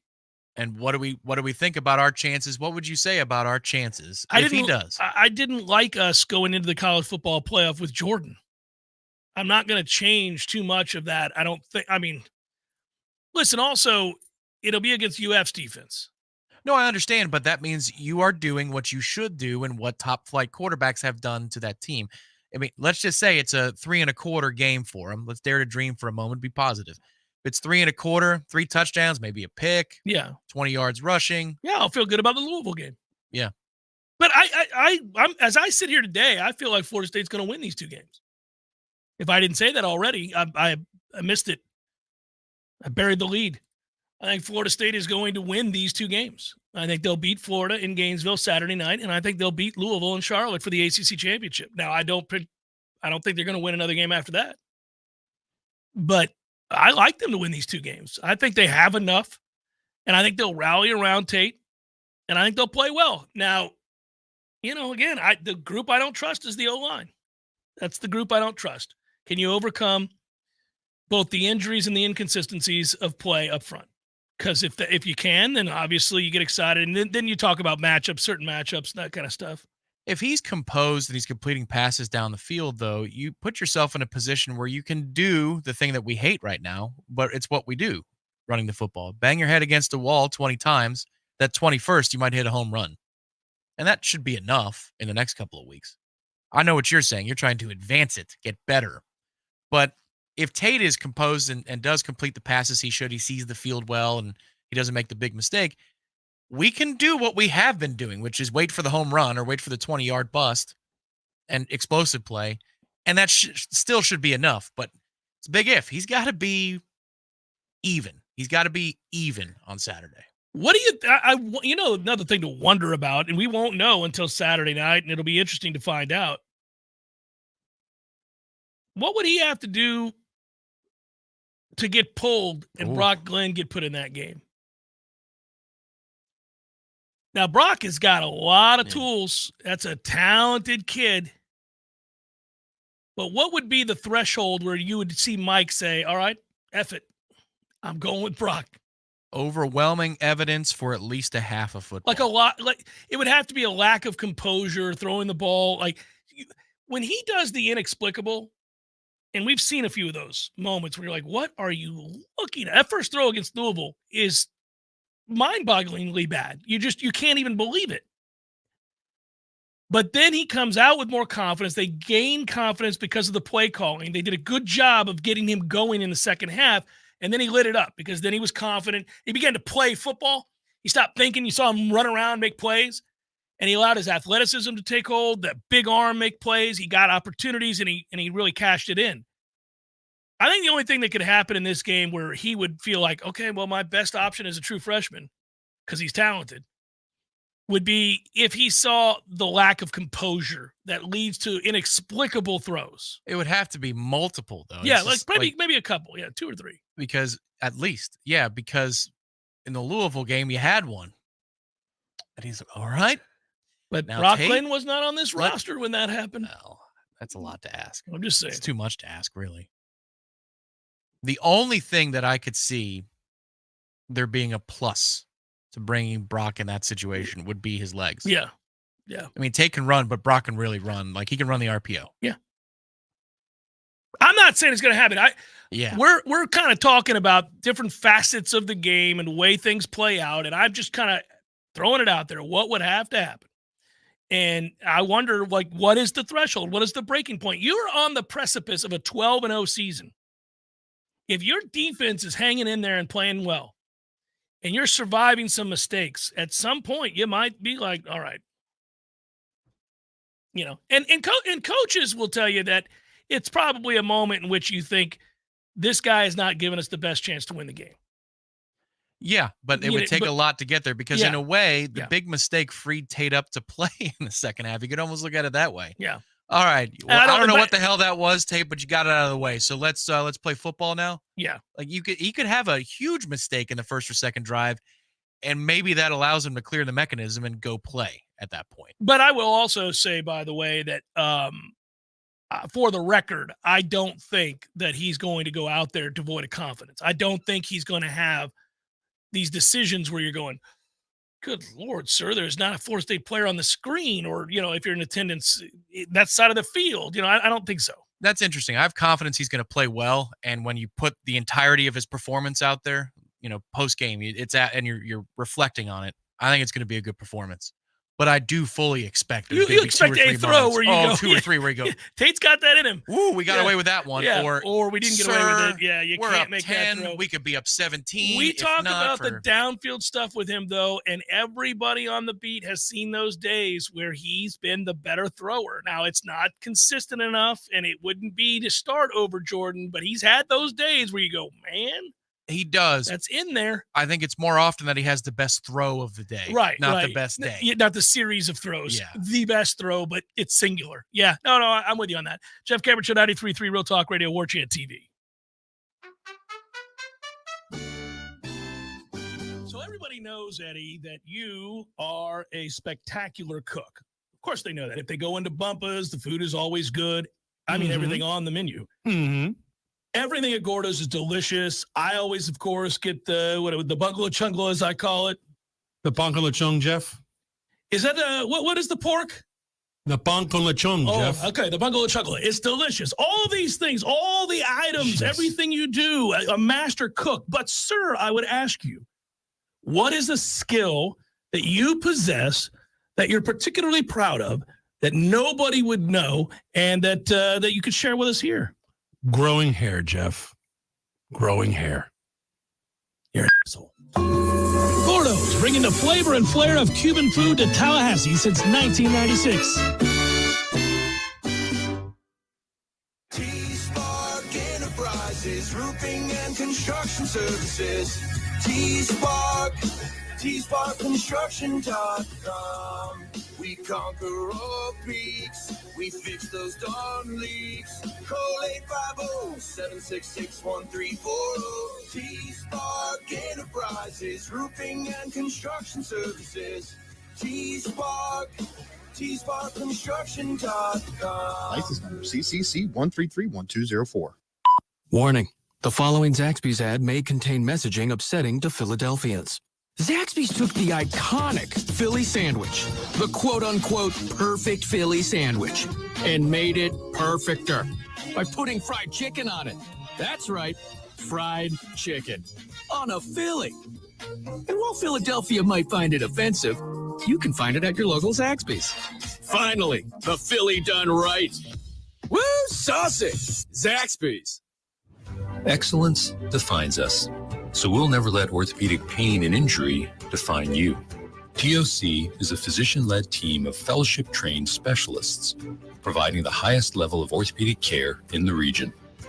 With 12 centers of excellence and TOC Now urgent care clinics, our patients access affordable, expert care fast. TOC, only experts. Schedule an appointment at teamtoc.com. I'm Caleb. I'm the lawn supervisor at Paul's Termite and Pest Control, and I really do love my job. Paul's has created an incredible work environment that always puts our customers' needs first. Their needs are our concerns, and my particular job of improving the health of North Florida lawns is something I truly enjoy. I'm an outdoor person, and I get to be outside all day, watching the lawns run through the stages full of weeds to weedless to lush, grass-filled landscapes is very rewarding. I'm proud to represent Paul's. I'm Jay. Having the privilege to work with people like Caleb and all of our employees is truly an honor. There is no doubt that the staff of Paul's Termite and Pest Control is the best in our industry. All of our people are local, and local really does mean something. We're North Floridians. Our kids go to school here. We shop here. We build relationships here, and we honor our commitments. To all of our customers, thanks for trusting us to protect your family, pets, and home. For the elimination of termites, any other pests, and a greener lawn too, call Paul's. We'll get them all.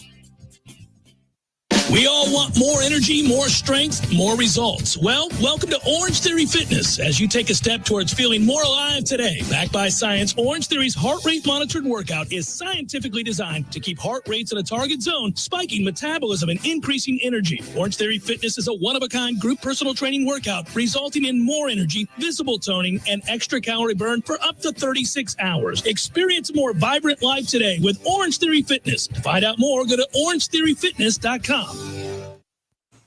Welcome back to the Jeff Cameron Show, sponsored by Legendary Home Loans, a mortgage experience designed around speed, simplicity, and customer service.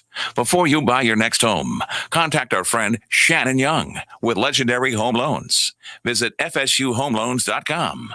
FSUHomeLoans.com.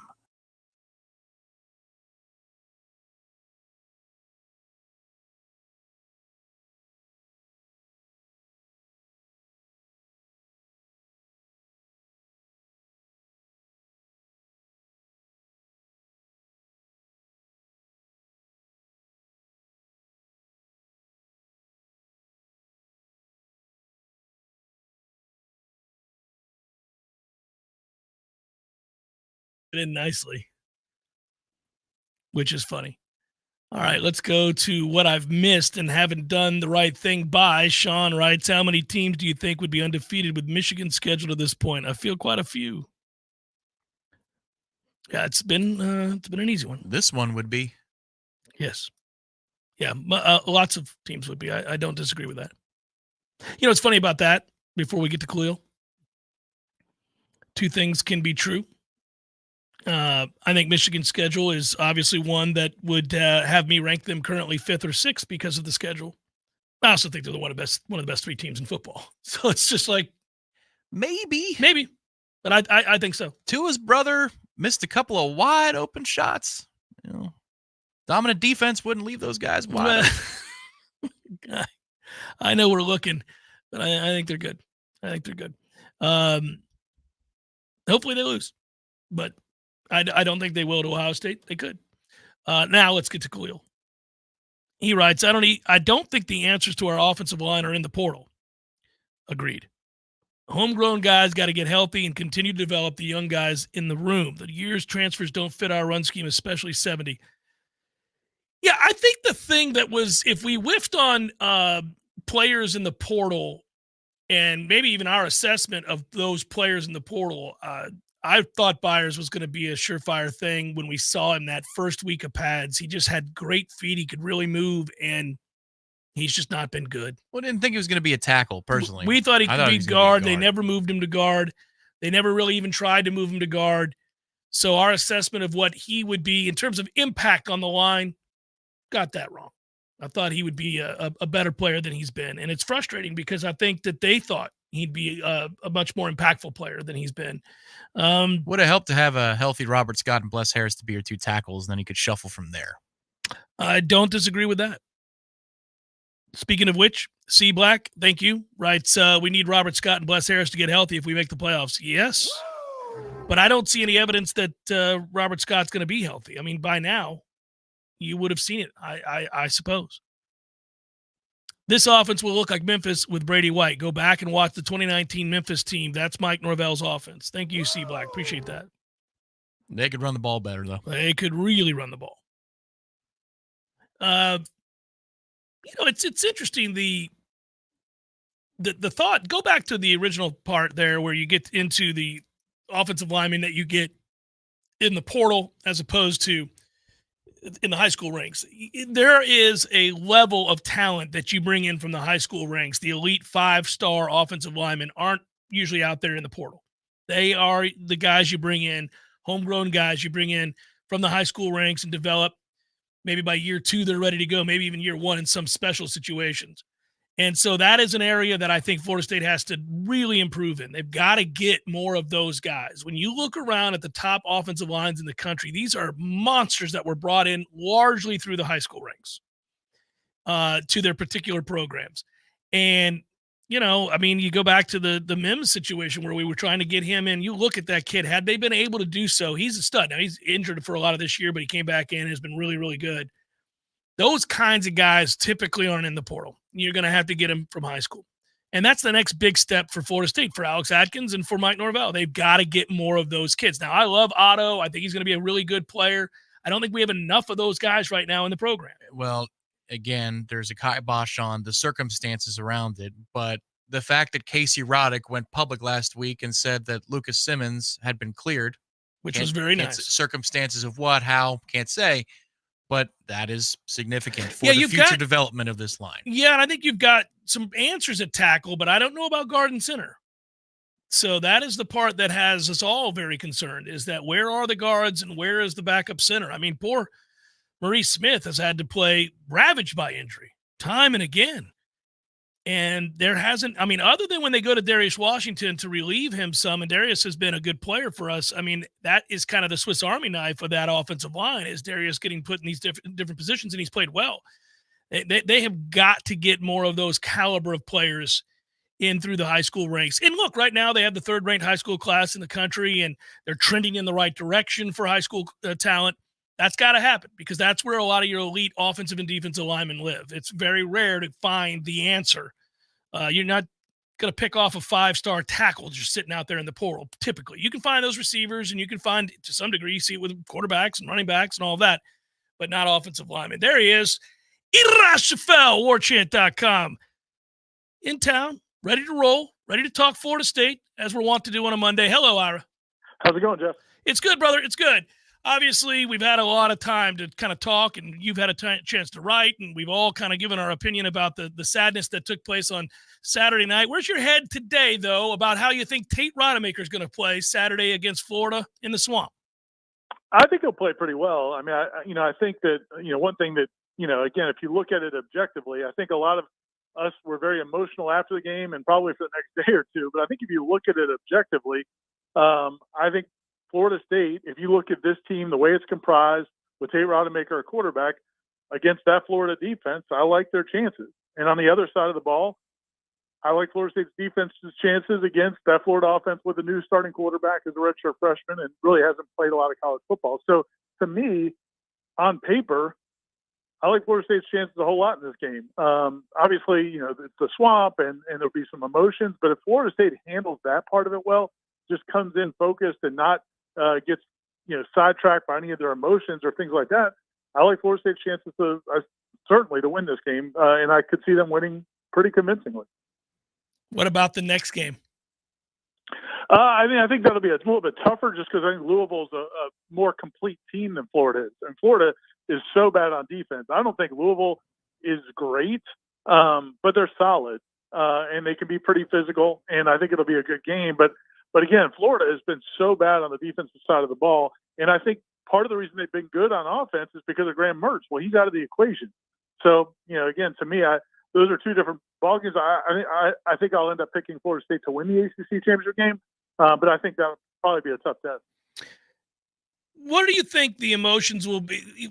Let's talk about Tate Rodemaker. I know you've known his father and talked to him, and we've all watched Tate. He's been here a long time. There has been a lot of good in Tate. There's been some bad too.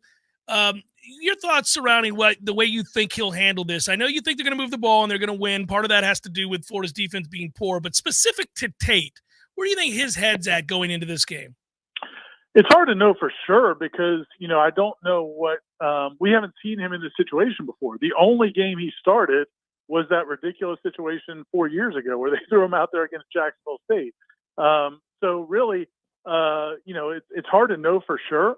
I think the fact that he's a coach's son, the fact that he's played high school football at a high level, I think Mike Norvell was smart to point that out today when he was getting a lot of questions about Tate and how he's going to handle it. He's like, look, man, he played for state championships in high school. He was a 7A state player of the year.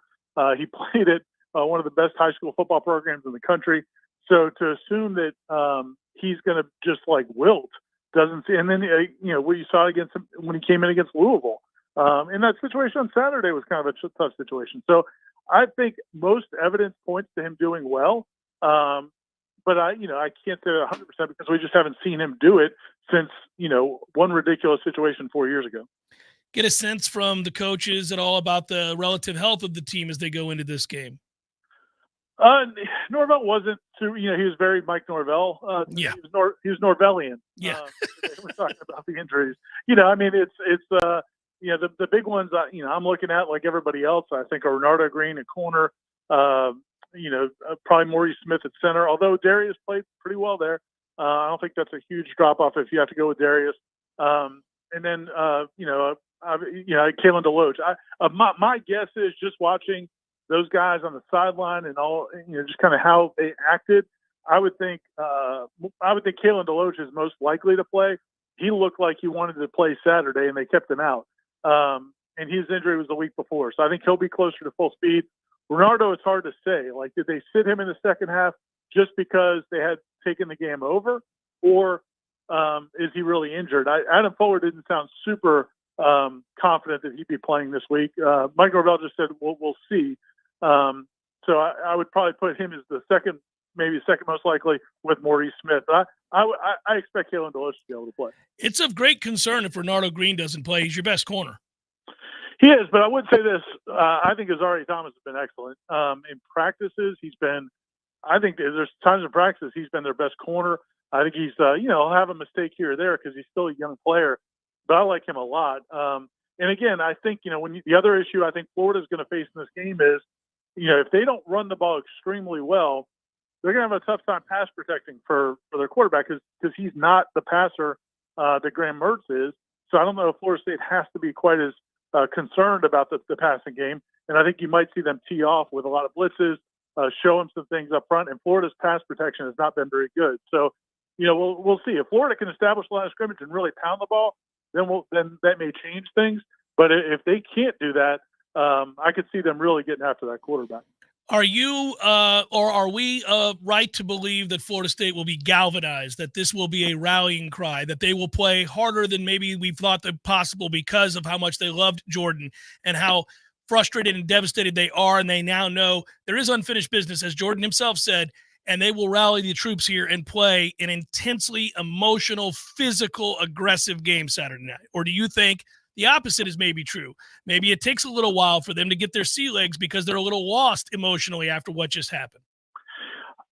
Man, if this program is what they believe it is and what they profess and what we've seen, I think what we witnessed it with our own eyes, then I think that's what you'll see. If you think about this season, in every game where one side of the ball has struggled, the other side has stepped up, or special teams has made a play. Like, that's kind of been the MO of this team, which is what all healthy teams are like in any sport is, somebody's not there, somebody's not doing what they normally do, and other people pick them up. So that's kind of been what they've been all year. Now, obviously, this is a much bigger challenge emotionally, but I liked what Mike Norvell had to say. He was very adamant that, he said that yesterday, talking about Sunday, when they come back for a practice on Sunday, he said it was a real day.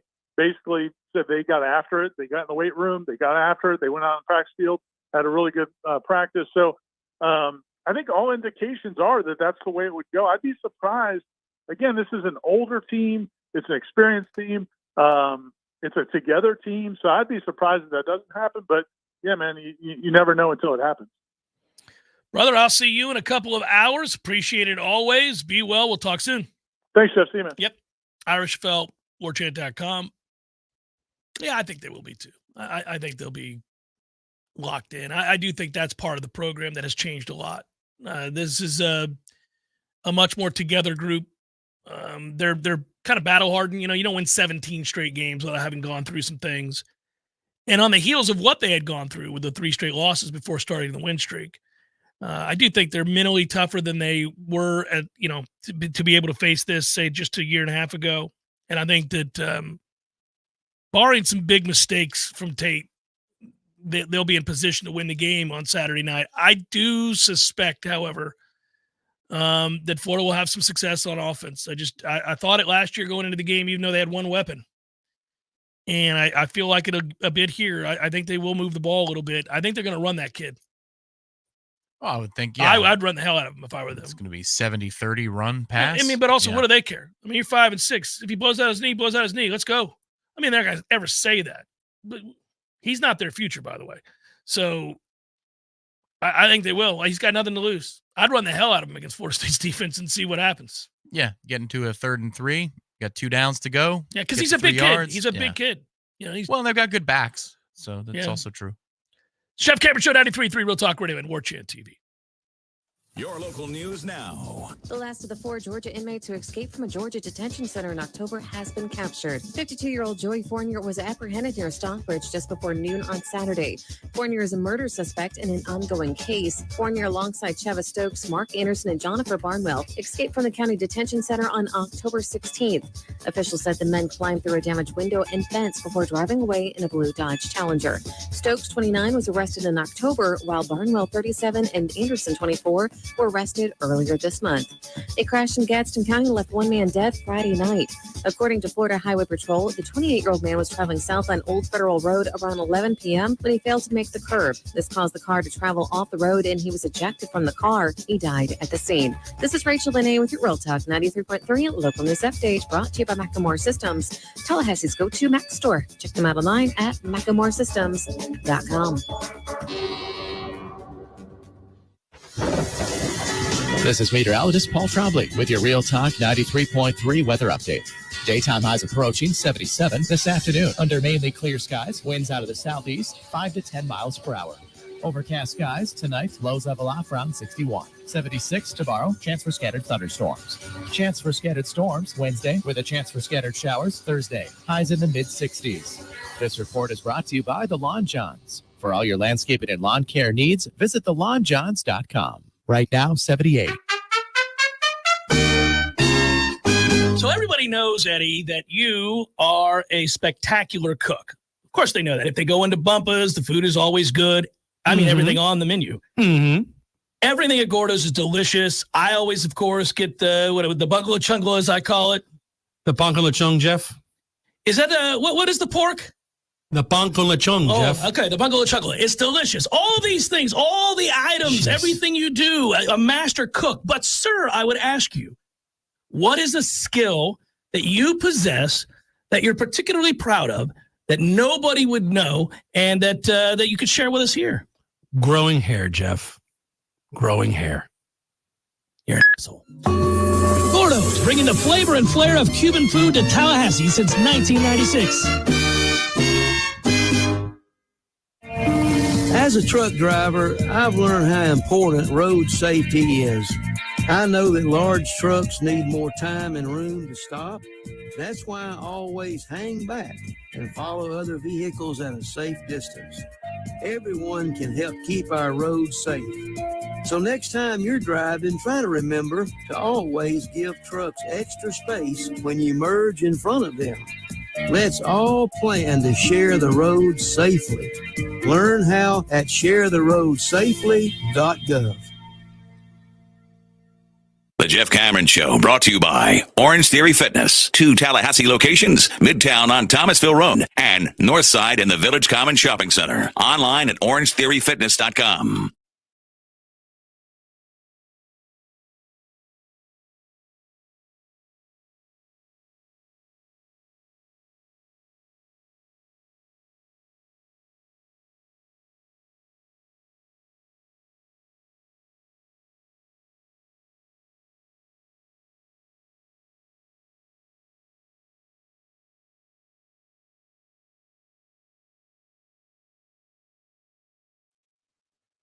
First thing Wednesday.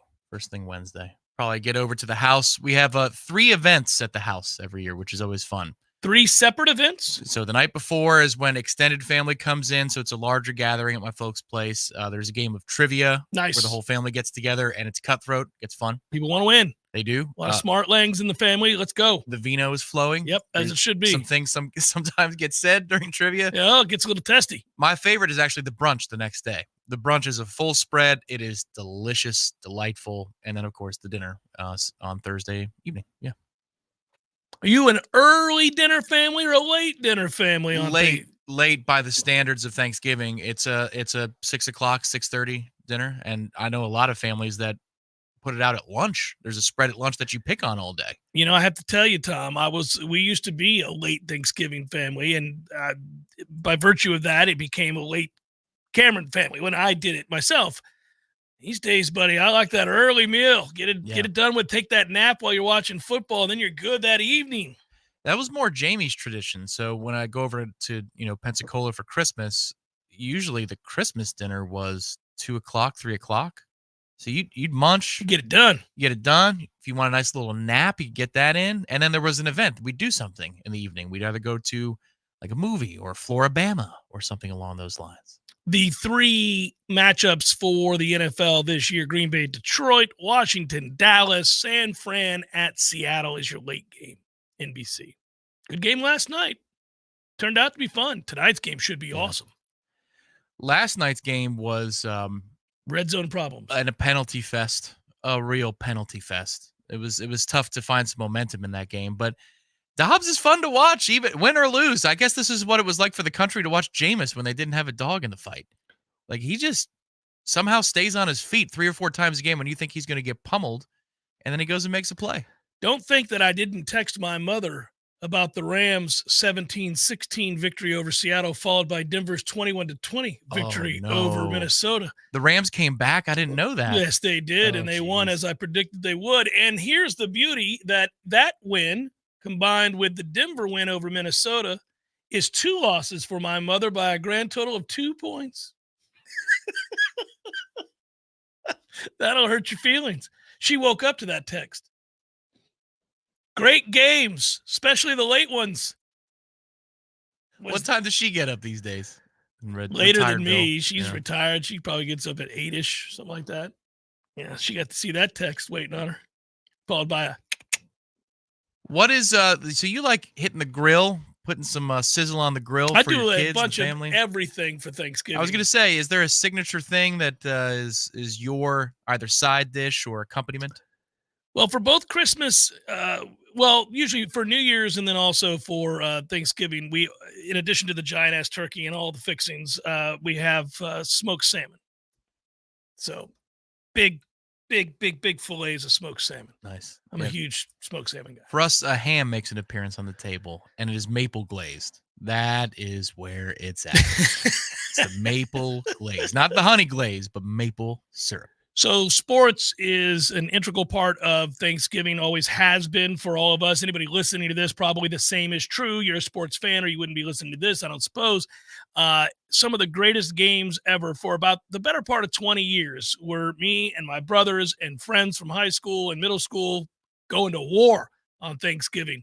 And every now and then you were lucky enough to have it be cold, and you don the sweatpants and you went to, back then, Lake Vista in St. Petersburg, and we would get after it. It was a physical game, nasty game. Guys wanted to win, come home muddy, beaten up, and you pick on the leftovers and you pop a cold one. Good times. Oh, there's nothing like that. The grass stains that you can still smell. Yes. The combination of a beer swig and a grass stain smell is really, that's all time good. There was a year where Thanksgiving I went out to play with my friends pickup over in Oldsmar. There's these fields by the AMC 20 in Oldsmar. Where Oldsmar is? Yeah. And so we would go there for a few times a year, Christmas, Thanksgiving. At any rate, Thanksgiving Day, for some reason, the Countryside Cougars from that year had shown up. So I think they were district champions, but they were doing some 7-on-7 work. And we end up, my buddies were 19, 20 years old, playing against the district champs, and we beat that ass. Nicely You're in done. high school for a reason, son.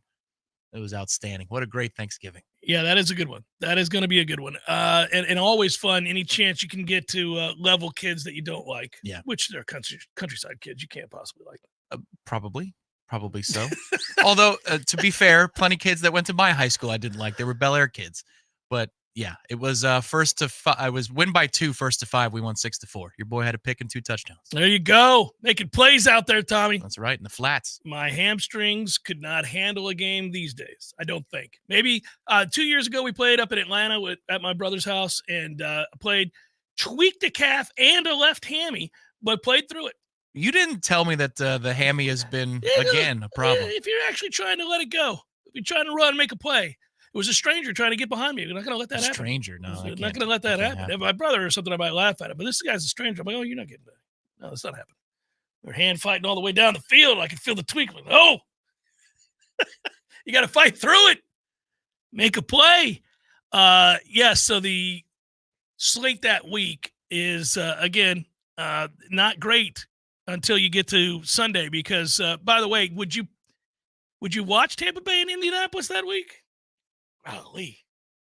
Tampa, Indy? That's the game on Sunday after Thanksgiving. I guess so. Bucks played hard yesterday. They did. They're not good, but they played hard. Yeah. Try not to hit somebody's helmet and throw a pick in the end zone. I mean, you might get a stop and make it interesting. Well, they did get a stop twice, and then he hit somebody in the hands who dropped it. That was our tight end. Yeah. And come on, Cade, going to need you to make that catch, brother. He's coming along okay. Some of their young guys can play. But they're not there. 1 o'clock window was good yesterday too. This is the time of year where I'm waiting for Scott Hansen to yell at me, and if he's yelling at me and I'm in the other room, like, oh, okay, it's time to sit down. About the witching hour? Is the witching hour? But then you get from this month into December, and Florida State, the active football games are in the rear view. The playoff implications, the NFL scenarios where we play the Lou Holtz sounder, all that stuff. That's always the best. We have plenty that we can do with that. I know this. This is a weird week. That injury, we talked all about it today, and I'm ready to move on tomorrow and on into the week because it's sad, and that was awful to see. It was the worst possible thing to have happen. But it did kind of get me to a place where I thought, you know what? This program has come a long way on and off the field. And he has been able to infuse a belief in one another. He's been able to infuse like a toughness in games. Like by rights, they shouldn't have beat Clemson. They were tough. They hung around. They hung in there. They made some plays late. You get the strip sack to give yourself a chance. They are tough. And this is where that should show up. Again, I think when you're kind of crawling out of the muck as a program, some of the telltale signs aren't just the wins, the wins that we look back on, like those LSU wins are big wins, and finally getting past Clemson at Clemson and, putting them out of the running. Those are big, significant wins, but they've shown moments of that mental toughness in games that aren't high-profile games where they've had to dig deep, where they've had to do something. Either it was because of injury or the game's, tide turned weird, and the next thing you know, they were in a battle that they shouldn't be, or they had to overcome when they were playing poorly, or they couldn't block it up. They've had to overcome that a lot, like every week. So when you see that and you see that they find ways, I guess is what I'm getting at, that's not just that you physically have some guys that can make plays. It's that you're also mentally tough to hang in there in the face of that adversity or frustration.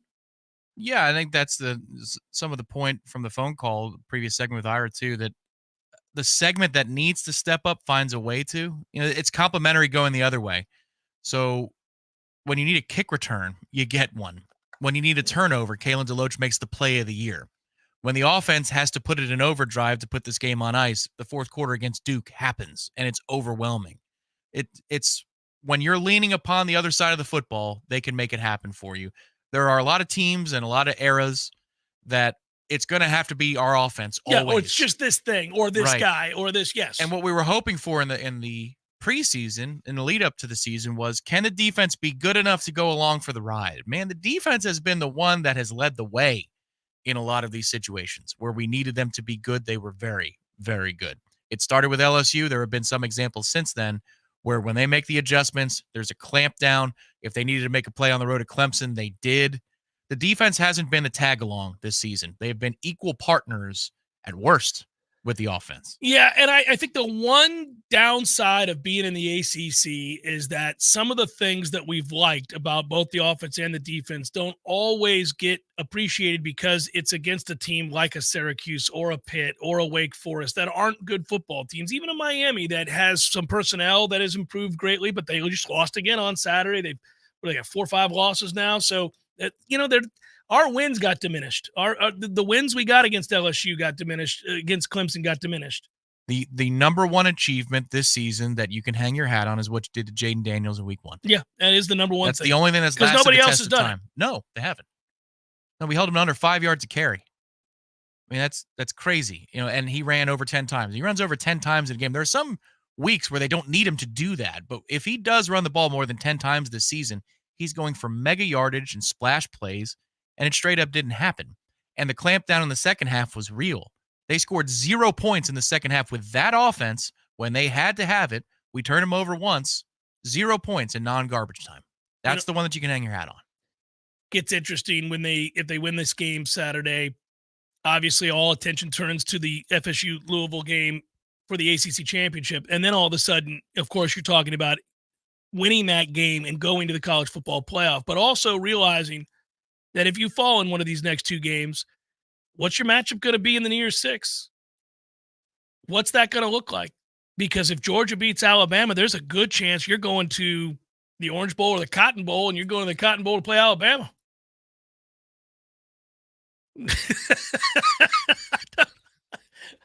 What was that expression?